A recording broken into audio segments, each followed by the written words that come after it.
Professor Mongenor dispensa qualquer tipo de apresentação. É hoje o nome no Brasil de maior projeção na nossa área do direito. Excelentíssima senhora presidente do FONAJUC, é com muito respeito que eu piso no terreno, ainda que virtual, dessa casa, repositório de esperanças, de expectativas dos jovens juízes, com quanto antigos, mas timbrados por aquela juventude que jamais ousou abandoná-los. Eu me recordo ainda quando, em minha primeira comarca, saudava um juiz do estado de São Paulo, já há mais de 3 décadas, em uma primeira cerimônia pública, invocando então aquela imagem que continua me sendo caro, que é a imagem de Calamandrei. A justiça, a despeito de tudo quanto dela se diga, só se manifesta àqueles que nela creem, e para encontrá-la é preciso que lhes sejamos fiéis. Me recordo igualmente quando o mestre italiano dizia: aqueles que creem na justiça e que a buscam verdadeiramente, haverão de encontrá-la a despeito do que dizem os astrólogos a respeito do curso das estrelas, porque você pode tudo mudar. A vida não é movida sem o ideal. Toda conduta humana, bem o sabemos, há de ter um elan, há de ter um impulso, aquela energia que opera as verdadeiras evoluções. Não uso a palavra revolução, porque esta, no sentido técnico, sempre tem um banhar de sangues e um câmbio de um sistema econômico ou político. Uso a evolução. Aquilo que, surgindo em benefício do homem, pelo homem, traz algum proveito para a sustentação e o avanço da vida em sociedade numa perspectiva civilizacional. Peço licença a Vossa Excelência, como presidente do FONAJUC, a doutora Larissa, sua vice-presidente, para saudar nesta mesa a doutora desembargadora Ivana, a doutora juíza de direito Érica Brandão e, muito especialmente, o desembargador Edson Brandão, que gentilmente me fez este convite e me traz manietado pelas cordas da consciência com as cordas do coração. E hoje me vejo na contingência de tentar vencer um cansaço, uma fadiga absolutamente perversa, pelo quanto trabalhei nos últimos dias, sobretudo no último sábado, com aulas de manhã à tarde até o início da noite. Mas neste comparecimento, neste desafio que me é proposto por esta congregação de juízes criminais que se recusam a aceitar um cabresteamento de um momento histórico. Sim, porque a vida em sociedade é toda ela permeada por estas evoluções e involuções, por este marejar infinito que não sabemos se a onda nova que virá, de fato sucederá àquela que aí estava. E que o futuro, quiçá, seja nada mais do que uma reverberação de algum passado que conhecemos e que retorna, então, em nome de contemporaneidade. O que é o mundo do direito hoje? Se outra razão não pudesse dizer, diria que compareço esta fala como a recusar-me a prestar aquele papel que um dia o rei Egito teria condenado as 49 virgens chamadas Danaides, que na noite de núpcias mataram os seus maridos, menos uma, e receberam então uma punição: encher de água um tonel sem fundos. E desde então, diz a mitologia, o tonel das virgens Danaides passou a significar o trabalho inútil, trabalho que nesta noite me recuso a colaborar. Toda a nossa vida é timbrada por um desafio. Você não pode ser juiz criminal, juiz algum que o seja, se aceitar que aquele momento onde você está inserido no tempo e espaço não se coadune com aquela perspectiva que um dia levou-o a prestar um difícil concurso e assumir desde a primeira audiência, desde a hora da sua investidura no cargo, aqueles desafios que são inerentes somente a esta função e a nenhuma outra. Quando me recordo das últimas palavras que teriam sido pronunciadas pelo grande Beethoven, no seu leito de morte, dizendo: a comédia acabou, eu me digo a mim mesmo, diante do desafio da existência, de ministrar aulas também para juízes, como fazemos com muita honra em nossa Escola Brasileira de Ciências Criminais. Quem mais na sociedade, dentre as diversas personas que conhecemos, dentre as máscaras sociais que utilizamos ao longo da vida, quem mais poderá dizer desafio maior no seu leito de morte, senão aquele juiz criminal que condenou ou não aqueles que erravam e como que no apagar das suas próprias luzes, como que a julgar-se então no tribunal de sua consciência, poderá dizer então com os olhos postos naqueles que lhes testemunham, e a comédia ou espetáculo terminou? Esse desafio posto aos magistrados, de saber que ao inaugurarem-se na difícil arte e ciência de julgarem, somente a abandonarão pela morte daqueles que ainda na ativa estiverem, ou pela morte da aposentadoria daqueles que um dia deixarem a magistratura. É um aviso mais que um desafio constante, é um termômetro de tudo quanto os homens ou as mulheres que dedicaram os melhores dos seus dias, da juventude, a uma novel função, desde quando foram aprovados num concurso, possam ou devam se endereçar. Eu me recordo bastante, enquanto acadêmico de direito, que discutíamos as virtudes ou os defeitos de determinados métodos jurídicos. Estudava-se ali, então, o método gramatical, o histórico, estudava-se o método sistemático, estudava-se até o método teleológico, o método, uns chamam constitucional, até o comparado, e se perguntava qual teria prevalência sobre os demais. Há uma jurisprudência muito cara, um acórdão, um venerando Aresto, subscrito pelo ministro Celso de Mello, quando na ativa, que dizia que nenhum dos métodos jurídicos se sobrepõe aos demais. O que interessa é o caso concreto e a fundamentação pelo método utilizado. Daí que a gente percebe que já no seu nascedouro, o chamado princípio da segurança jurídica é volátil. Porque se não existe um método sistemático, seja lá o que significa este sistema, teleológico, não sei a qual finalidade se dirige, gramatical, não sei qual das letras da lei vou me apegar, porque sempre tem um parágrafo com mais evidência do que outro. Se nenhum destes métodos se sobrepõe em igualdade de condições para sempre, doravante, em outros casos, se a gente percebe o próprio Supremo Tribunal Federal voltando sobre os próprios passos, não ministros diversos, mas um mesmo ministro, dando decisão diametralmente oposta àquela que 6 meses antes houvera dado. Se a gente percebe que a Suprema Corte deste país é capaz de dizer aquilo que ontem eu dizia, hoje já não digo, e amanhã talvez jamais o direi, se é possível uma mudança tão cambiante e séria do direito, por aqueles que ocupam os mais altos cargos da magistratura nacional, eu me pergunto qual o exemplo que, saindo de cima, chega até as bases da nossa magistratura de primeiro grau, para que aqueles jovens que se ingressam possam dizer: mas o espetáculo, a comédia um dia terminará? Porque agora eu percebo, então, o desafio da comédia humana começando. Qual o humor do magistrado da Suprema Corte naquele dia a deliberar sobre um determinado fato?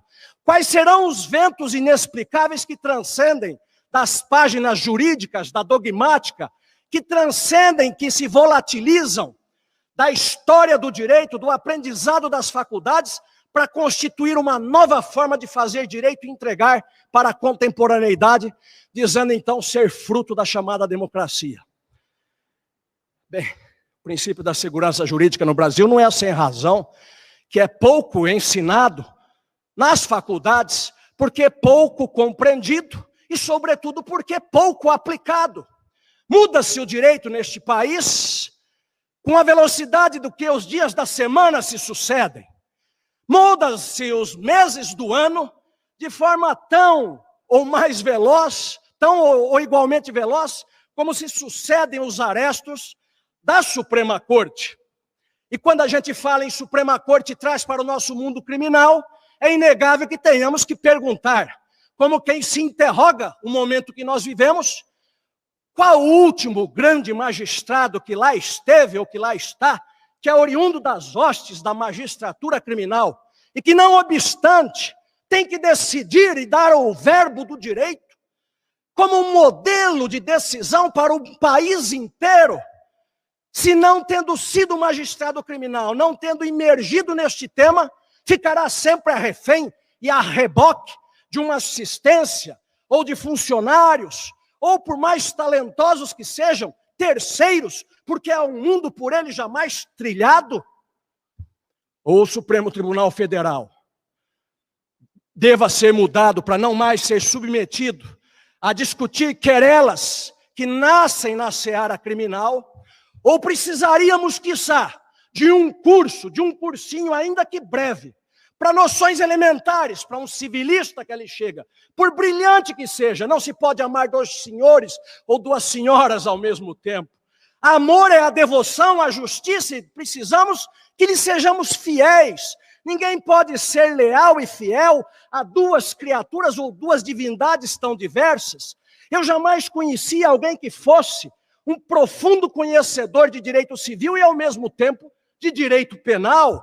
Eu jamais conheci um tributarista que fosse, a um só tempo, um luminar do direito tributário e pudesse, igualmente, no mesmo diapasão, falar de ciências criminais ou direito penal. Não. Se esta criatura existir, definitivamente não chegou ao Supremo Tribunal Federal. Eu falo isso com a tranquilidade de quem já viu muito, com a tranquilidade de quem já conheceu bastante, e com a tranquilidade e o beneplácito de Deus de quem, no ano de 2009 ou 2010, impulsionado, para não dizer empurrado por uns quantos, entrou na lista do Ministério Público de São Paulo para uma disputa de vaga no STJ e acabou sendo o nome do MP paulista e, por uma felicidade de Deus, ao STJ, até os ministros que haviam prometido um voto, repensaram as suas decisões, tal como a jurisprudência, e votaram em outros. E fiquei, então, às margens da história daquela corte tão bela. Mas que também ali se chega por aquele predicado que é maiúsculo, que é chamado política. Ah, sim! Mas que diabo de mundo é esse que nós vivemos, que não percebemos como se dá a formação híbrida dos que ali chegam nas cortes superiores, dos que vão guiar os destinos de um país? As pessoas não são sabatinadas juridicamente, a não ser, não faz de conta pelo Senado Federal. Ou, como é que um senador tem condições de sabatinar conhecimento jurídico se ele próprio não o tem? Ou, pior, se ele é um réu em uma ação com interesse numa das cortes superiores. A quem pensamos que enganamos nestes tempos tão modernos, que tudo está na internet, que tudo, nem digo na TV, mas você abre o teu celular e tem acesso às verdades cotidianas. Mas a quem pensamos que nós enganamos? Claro, serei sempre um defensor da autoridade da Suprema Corte, do STJ, não há menor dúvida. O que nós questionamos é a forma do seu preenchimento. O que nós questionamos é um jogo de aparência, de maquiagem intelectual, onde se entrega a supremacia do tratamento a alguém que não corresponde, eventualmente, ao conteúdo que ali está. É muito triste uma Suprema Corte se amesquinhar diante do espelho da história, quando a gente sabe que ali esteve na seara criminal nada mais, nada menos que o príncipe dos penalistas brasileiro, o grande Nelson Hungria Hofbauer. Nelson, quando aqui chegou, diziam os seus colegas da época, o Supremo era uma lagoa mansa e pacífica, ele a transformou em um mar revolto, dada a profundidade das suas perquirições, dada a sua capacidade de conduzir e não ser conduzido. Porque quando você vai decidir sobre um tema que desconhece, você é conduzido e não conduz. É impossível que não possamos acordar para o momento grave da história que nós vivemos. Ninguém vai desconhecer um momento de uma ferida histórica que talvez jamais se cicatrize, como os dias atuais. Quem desconhecerá princípios de quebra de ordem e de afrontamento contra a Suprema Corte? Ninguém. Ao mesmo tempo, ninguém negará que procedimentos ali instaurados em nada condizem com a figura da magistratura tal como a concebemos, a conhecemos. Em nada condiz com o propalado sistema acusatório, porque a um só tempo a figura do magistrado pode ser também a da vítima, do acusador, do investigador. Isto já está ultrapassado pelas páginas da história. Não é possível que sejamos momentistas a tal ponto que as pósteras gerações, a juventude que nasce enquanto embrião de esperança, tenha que ser condenada à tristeza de assistir, rasgarem-se, incendiarem-se as páginas básicas do processo penal, em se dizendo que assim se faz justiça. O que nós fazemos hoje? Fingimos que não vemos uma indecência de uma decisão que porventura possa estar aqui ou ali. Fingimos que não vemos um aborto jurídico, um neonato muito feio que se recebe o timbre de uma decisão, mas que outra coisa não tem do que senão uma decisão dada pela força das armas da toga. Sim, no passado recente, no passado de Nelson Gria, um dia, num famoso mandado de segurança ali impetrado, à época de Café Filho, dizia o velho mestre mineiro, professor de todos nós, que os leões daquela casa não poderiam decidir contra as forças do exército, porque eram leões de pé de trono, de cadeira, e nada podiam as togas contra os tanques. Agora o que a gente assiste são os tanques, sem saberem exatamente onde são, porque estão, para onde vão. E estes mesmos tanques, muitas vezes, subjugados pelo momento e, quiçá, interrogados pela força da toga. É um momento de quem entende da filosofia política minimamente, se perguntar se tudo quanto atravessamos e nos desafiamos é mesmo o rumo que queremos para o futuro. Há os incendiários que querem o quebrantamento da democracia, que nos foi tão cara construir. Há os incendiários momentistas que, pensando que tudo resolver na base do tacape, do bordão da violência, tudo solucionariam. Este é o mundo revolucionário. Este não é o mundo das pessoas que fazem como se dizia na velha França ao se enterrar os homens inteligentes, em pé e não deitado, para que o cérebro ficasse sobre o coração sobre o estômago e este sobre o sexo, para que as pessoas não invertessem a ordem da inteligência da vida, pensando com o que não deveriam, agindo como não deveriam agir. Este é um momento que desafia do jovem acadêmico de direito ao ministro da Suprema Corte. Os olhos da história estão postos na Suprema Corte. Os olhos da história estão postos no STJ. Não é mais possível uma impostura de alguém buscar burilar as suas ideias simplesmente pelo jogo de conveniência. Hoje ocupo esta cadeira, decido assim porque quiçá possa ser simpático a uma outra causa que me coloque numa outra cadeira. Não é possível esta dança de cadeiras tão amesquinhada, molecada, que não pertence sequer à nossa história. Não é possível não pensar-se grande nas dicotomias deste país que nós precisamos solucionar se quisermos dar um passo adiante no contexto histórico. Não é possível, mentira, todo um povo que começa a obedecer as primeiras letras de processo penal na faculdade, dizendo-se que este direito penal que se ensina no Brasil é um direito penal, os mais exagerados fascistas, é um direito penal punitivo, que nos países civilizados não é assim. Ora, Eu morei em alguns dos chamados países civilizados, porque esses que têm um complexo de serem brasileiros, que acham que civilizado é tudo quanto está lá fora e não aqui, pois eu vou dizer, nós temos muita inteligência de gente boa que poderia daqui levar conhecimento para lá, e pouco importar, até porque os problemas gigantes, enormes deste país, nos incumbe a nós mesmos buscarmos as soluções, e não importarmos ideias outras para fenômenos menores. Mas se é para traçar um rápido paralelo com as ideias mestras, do que seja direito penal, processo penal, eu pergunto, o direito penal brasileiro, de fato, ele é tão embrutecido? O direito penal brasileiro, ele é no contexto internacional, no contexto comparado, no concerto das nações, tão raivoso se comparado aos outros países? Quais serão os países civilizados? Japão, que é um berço da civilização oriental, no Japão tem pena de morte. Ah, professora, a pena de morte não é pauta civilizacional. Eu falo, depende. É você que diz, os japoneses, muito mais evoluídos do que sua voz, dizem o contrário. Que tal se falássemos em Estados Unidos, onde a maioria dos estados é partidário da força da pena de morte? Ah, mas então contente-se com a prisão perpétua da Alemanha.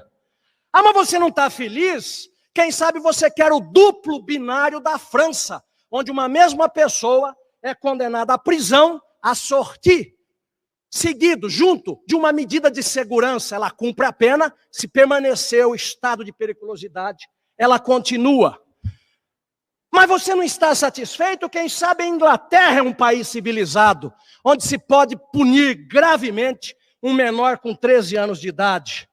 Mas então qual é o recorte que você quer fazer, meu jovem aprendiz de direito penal que não estuda o direito comparado, mas que recita os outros sem estudar nas fontes? Quem será o nosso debatedor neste país contemporâneo, quando nós retiramos, dissolvemos a maquiagem da mentira com que o brasileiro é cotidianamente enganado? Porque é muito duro o juiz criminal só porque aplica a lei, uma lei que já na sua origem, ela é tíbia, ela é fraca, ela dificulta sobremaneira a defesa social. Num país onde, no Rio de Janeiro, queimam-se pessoas no alto do Morro da Favela por disputa de tráfico de drogas, num estado como o Rio de Janeiro, onde recentemente aparece uma negociação do secretário de Segurança com o chefe de uma facção criminosa, com um traficante, negociando, quando o Estado de joelho se põe para negociar com o mundo bandido, algo está absolutamente errado, porque nós entregamos parcela da nossa condição humana quando demos autoridade a alguém. E o Estado é esta entidade, a sociedade politicamente organizada, que trouxe às suas mãos não meramente a nossa expectativa de que nos desse paz social, mas trouxe às suas mãos aquele nosso direito de antanho, que era revidar e fazer justiça com as próprias mãos. E o Estado disse, deixa comigo, ius puniendi, porque darei uma resposta satisfativa à altura.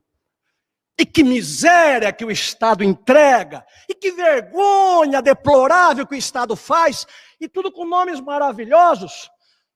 Já foi uma época que se falava alternativismo penal, agora é garantismo, no futuro ninguém sabe.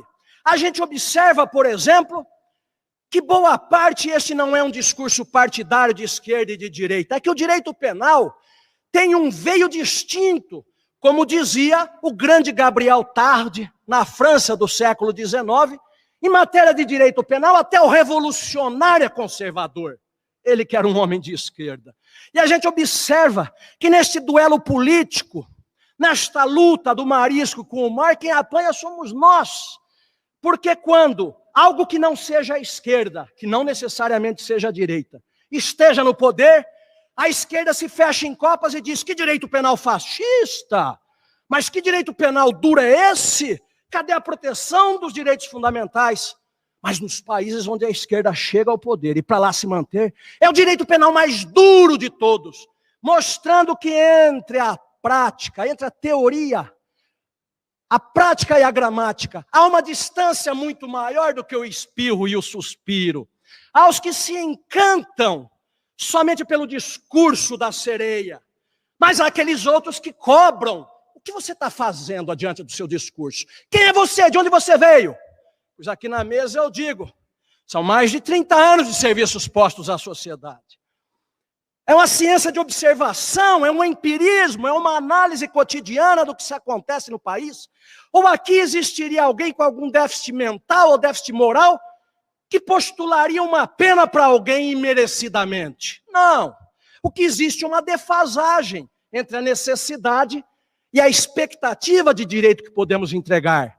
O Congresso aprovou faz pouco tempo um chamado pacote anticrime. Para ser absolutamente honesto, deveria se chamar pacote pró-crime.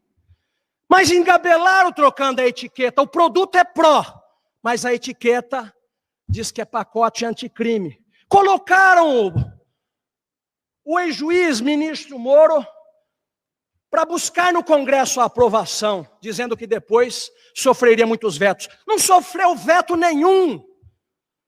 Não sofreu nada. Entre veto e voto, a distância é uma letra, mas um nasce de uma vontade política de uma pessoa, e o voto são de 210, 215 milhões de brasileiros. Meu discurso não tem a favor nem contra. O partido dele é o ser humano. É antropologicamente a busca da defesa da estrutura de condição de vida em sociedade e da vida de cada um de nós. Agora, esses dias, no que era considerado até, depois voltam a considerar novamente, a Escandinávia brasileira aqui nos Jardins, deve ter 3 ou 4 dias que se dizia que ali ninguém matava, a não ser, muito raramente, com índices da Escandinávia. Faz poucos dias, eu estive na Ministro Rocha Azevedo e vejo uma sorveteria nova, e me aventuro então a refrescar um pouco aquele dia que estava tão quente e peço ali um sorvete. Quem me atende é um simpático nipônico na casa dos seus 40 e poucos anos. Qual a minha tristeza quando eu fico sabendo neste sábado agora que aquele mesmo rapaz, dono da sorveteria que me atendia aquele dia, que me dava um cartãozinho para quando eu precisasse, eu ali fosse, foi assaltado e atirado e morto, deixando família e vida jogada na própria ministro Rocha Azevedo. E quem pranteará, quem chorará esta dor? É página de jornal. Os movimentos sísmicos dos direitos fundamentais humanos, eles só se abalançam, só se balançam, só tremem quando é um réu, como eu vejo agora. Hoje se dá um espaço monumental onde Fernandinho Beiramar alega, sem nenhuma convicção, que foi torturado no presídio. E a nota é deste tamanho. Quem é este mega traficante para ditar as normas, ditar as páginas dos maiores jornais contemporâneos? Mas que absurda inversão de valores é esta que nós vivemos, em que para você mostrar o lógico você precisa argumentar? Qual é a persona que nós buscamos construir enquanto juízes criminais? Eu vejo, compareço aqui na APAMAGES, me lembro que em 2001, no ano 2000, organizei com a Associação Paulista do Ministério Público o primeiro Congresso Mundial do Ministério Público, presidi executivamente, trouxemos a São Paulo 52 países.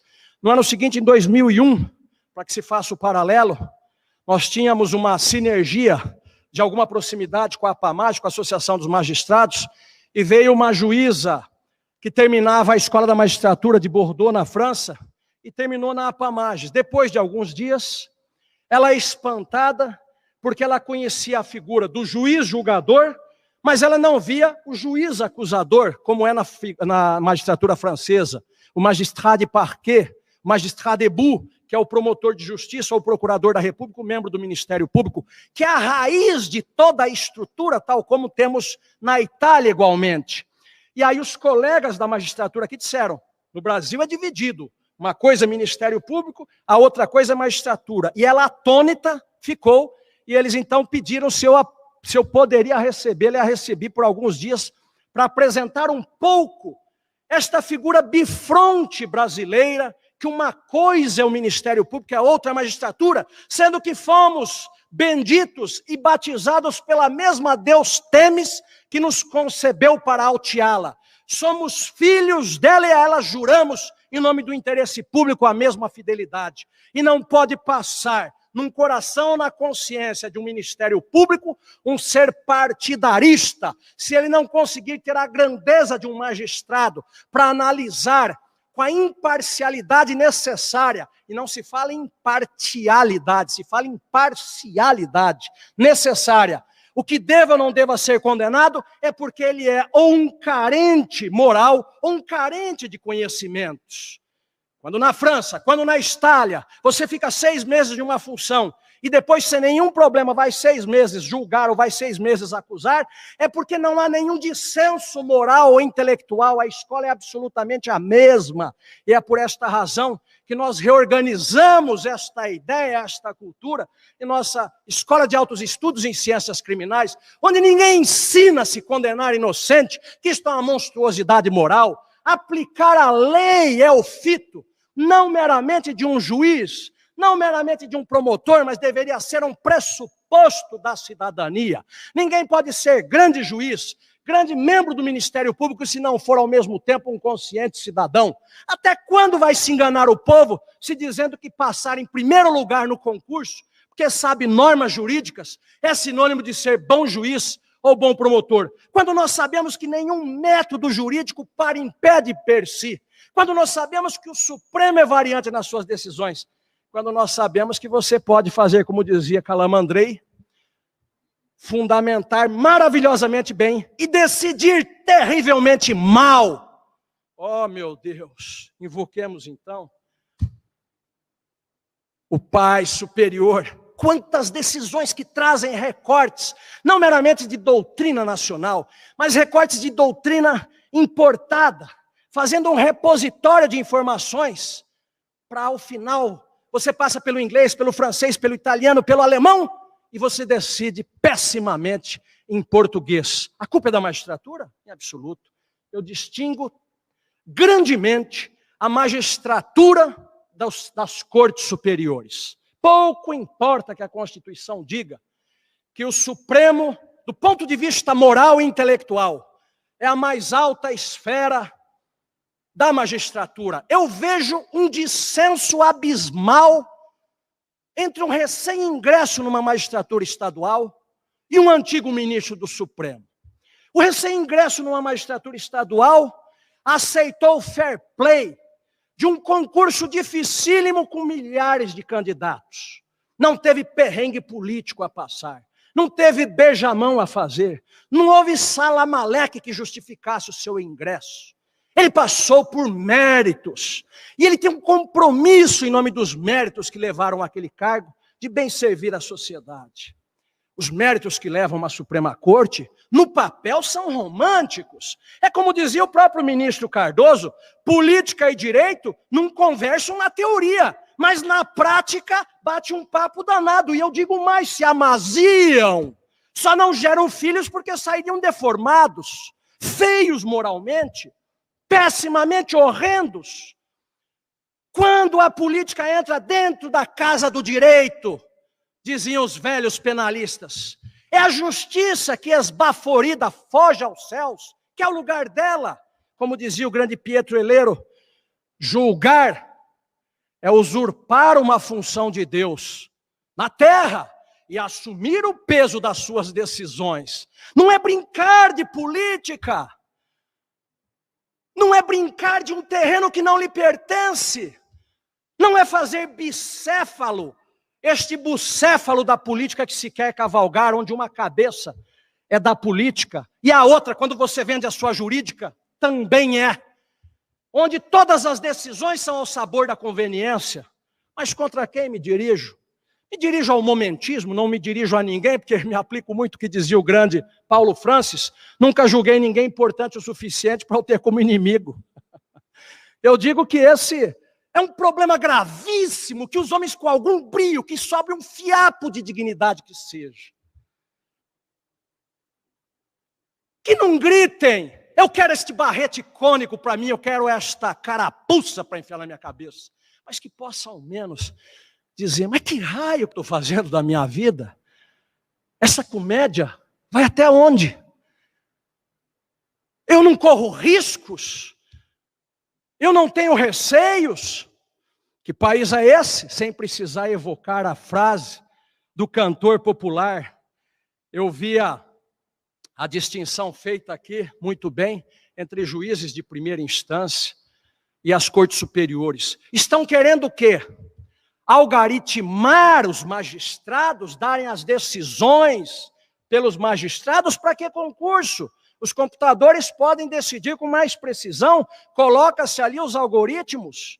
Nós precisamos é de gente com poder ali, porque este poder que está sendo subtraído dos magistrados criminais, estes que vivem uma pandemia diária de medo, porque condenam organizações criminosas, condenam perigosos delinquentes, então eles vivem o receio que toda a sociedade hoje vive na pandemia. Eles têm uma pandemia diária pelo seu serviço, pelo serviço prestado à sociedade. Querem retirar qualquer força do magistrado, ele não pode prender, ele não pode condenar, ele tem que ser um martelo de plástico, uma espada de algodão.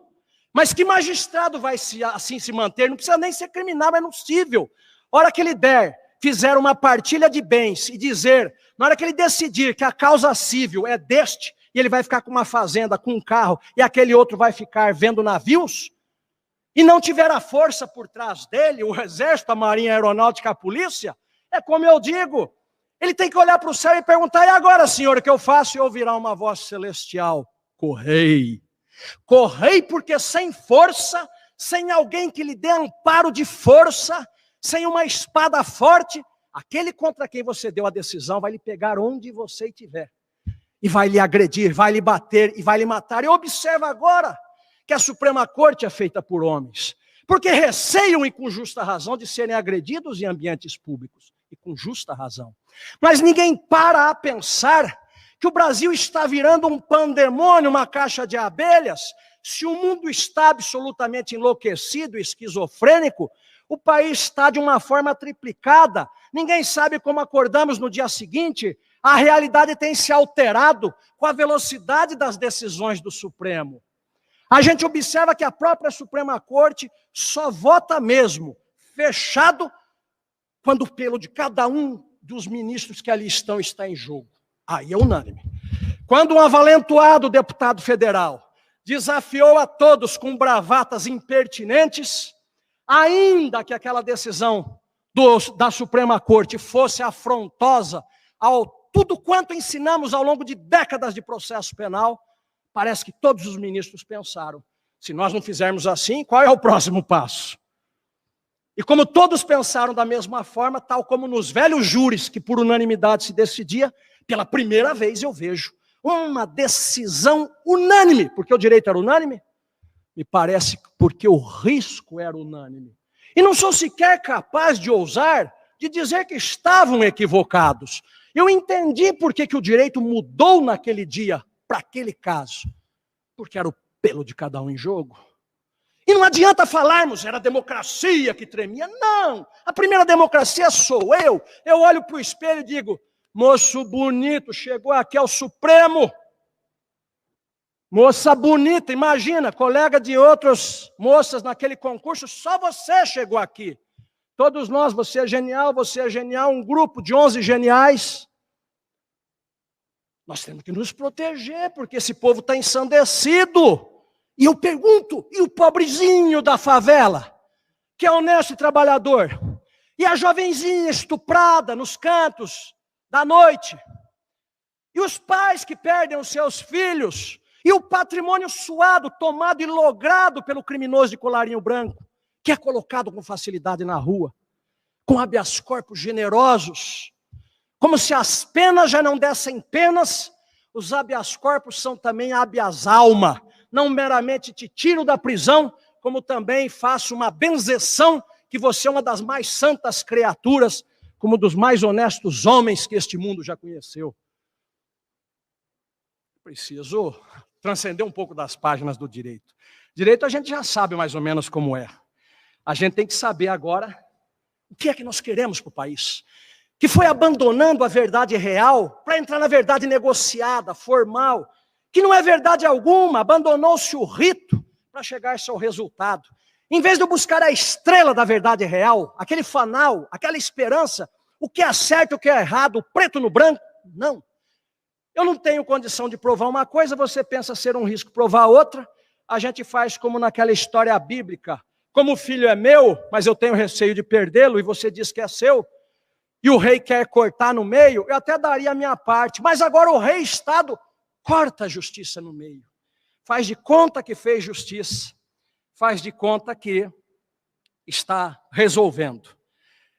Eu ensino àqueles que nos acompanham no magistério, jamais diga em uma palestra que está terminando. 10 entre 10 pessoas que assim o fazem, traem o auditório e seguem longamente. É uma decepção, porque as pessoas receberam a promessa de que estaria findando a fala.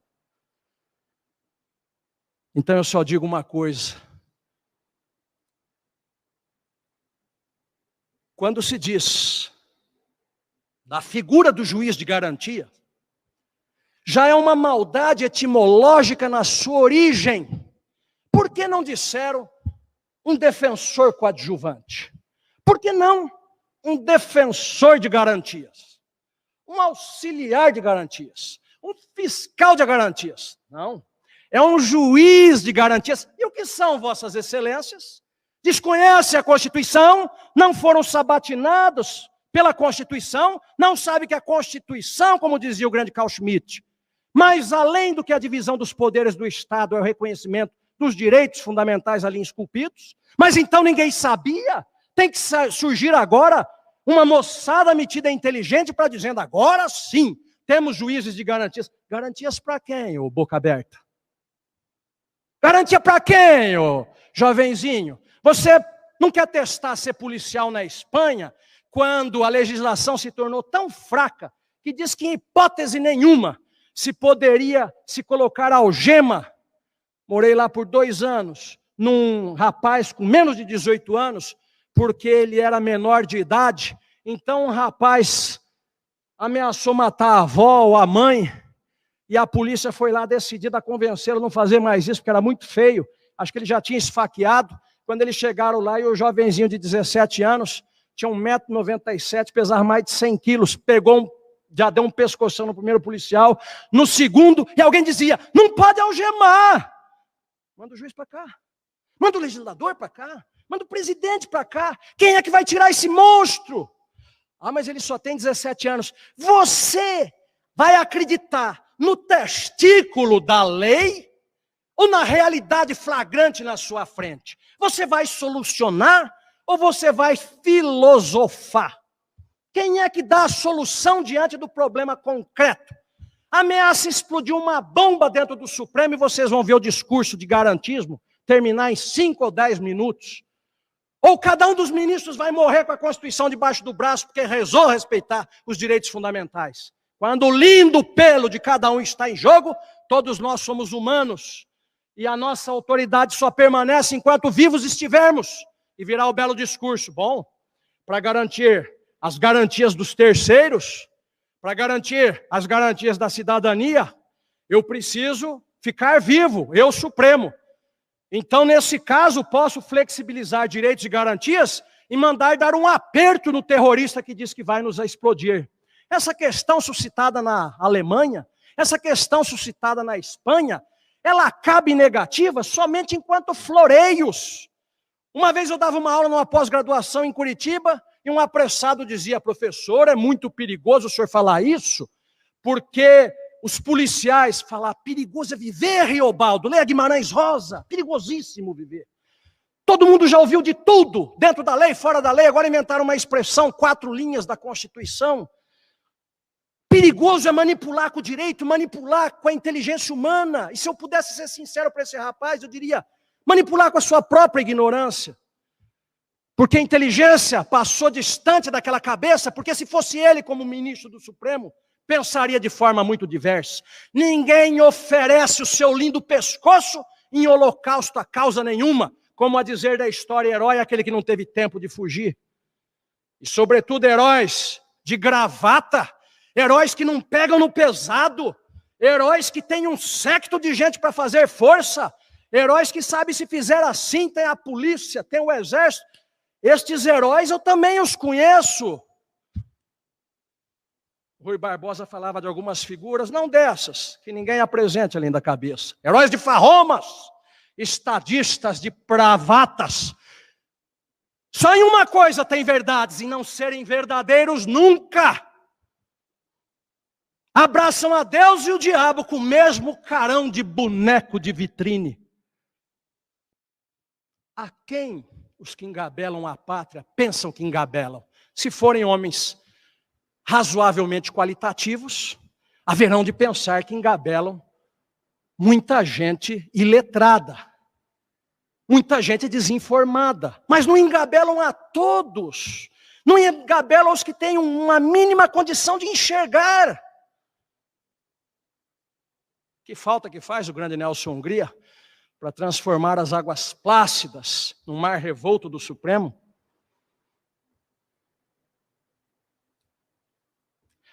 Há um símbolo no direito penal contemporâneo que ninguém ousa tocar, é um dogma. A pena é para ressocializar e a prisão não ressocializa. Quem que te contou isso? Você leu de fonte secundária, terciária, você quer viajar na história para entender que a primeira função da pena de prisão é prender. Se ela puder ressocializar, tanto melhor. Como diz Jacobs, e aí virá um rapazinho que está estudando, ele citou Jacobs, direito penal do inimigo. Falo, para você eu não citei, que você está muito iletrado ainda. Jacobs foi primeiro lugar no concurso a que se submeteu na Alemanha, é respeitadíssimo, inclusive pelos maiores penalistas do outro lado, porque reconhece a base da filosofia penal dele, verdadeira, reconhece muito talento, é um debate de ideias. Então ele diz, o fim imediato da pena é punir. Um dos maiores humanistas que eu conheci, e que pude frequentar com ele o seminário de Direito Penal, não na Complutense de Madrid, mas no Instituto Ortega y Gasset, o grande ministro Bacigalupo, Enrico Bacigalupo, um dogmata de peso, um advogado de nomeada que chegou àquela corte por conhecimento, ele dizia, Edilson, era tão mais fácil se dissessem no direito penal, antes desta bagunça provocada por Roxin e Echec, sobretudo Echec pela política criminal, que o direito penal é para punir, porque você estabelecia um limite da pena. 5 anos, 10 anos, terminou, sai. Quando se fala que é para ressocializar, é como a decisão do Supremo Tribunal da Espanha. Então, o Código Penal é inconstitucional. Por quê? Porque eu não posso limitar as penas no Código Penal. Se é para ressocializar, eu tenho que deixar aberta. Porque o Pedro se ressocializa com 5 anos, mas o Manuel nem com 50. E não pode haver um limite. E se a pessoa for solta sem estar ressocializada, caberia uma ação de indenização contra o Estado. Isto é uma loucura total. Então a pena é para punir. Se ela puder ressocializar, tanto melhor. Para os meus alunos da Escola Brasileira do Promotor do Júri, eu encerrei um curso, primeira turma no sábado passado, e dei um exemplo que ouso dizer honesto, e que eu submeto à magistratura nacional. Quando falarem que a pena não ressocializem, pensem no que dizia o grande ministro Nelson Hungria, o homicídio é o crime por excelência. Perto dele, todos os demais crimes ficam pequenos. O tráfico de per si não é nada, ele só é um perigo porque traficando as pessoas consomem drogas e consumindo drogas elas matam mais facilmente. O medo final é de que as pessoas se matem, por isso o prototípico dos crimes desde Caim com Abel é o homicídio. E alguém dirá, e aí? Eu digo tudo, porque celebram como o maior matador da história brasileira, o chamado Pedrinho Matador, que para a voz da ciência seria um psicopata e, portanto, incorrigível. Pedrinho Matador, depois de mais de 30 anos de prisão pelas mortes que praticou, diz ele, está no YouTube, eu sofri na prisão. O que é aquilo? Eu sofri.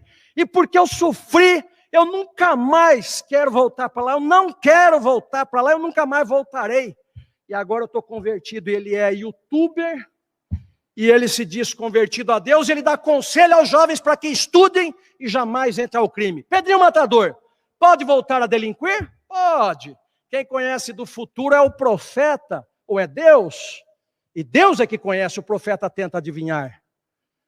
Mas hoje quem assistir àquela conversão dele, sendo banhado em batismo religioso, nas águas de um rio, e se dizendo redimido, arrependido pelos pecados do passado, vai dizer, se ressocializou pela pena de prisão. Qualquer pena de 6 meses? Não.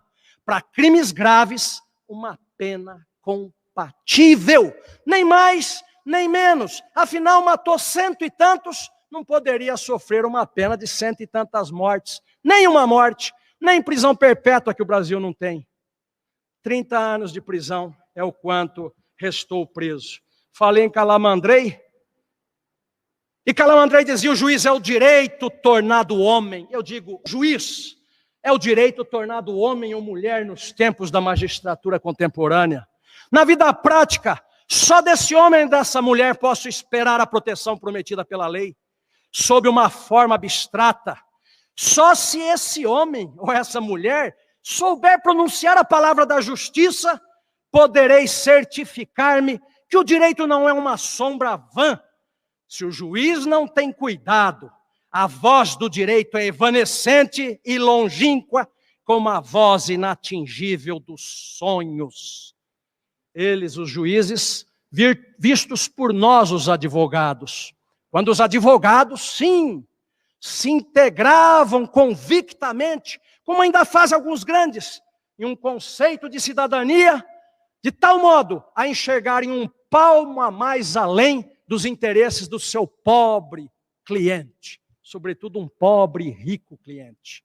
Eu dedico esta fala de hoje à magistratura nacional, esperança e sustentáculo maior da democracia, não nas altas hostes do poder, mas esta magistratura jovem, que não será evanescente porque nasce com algum ideal.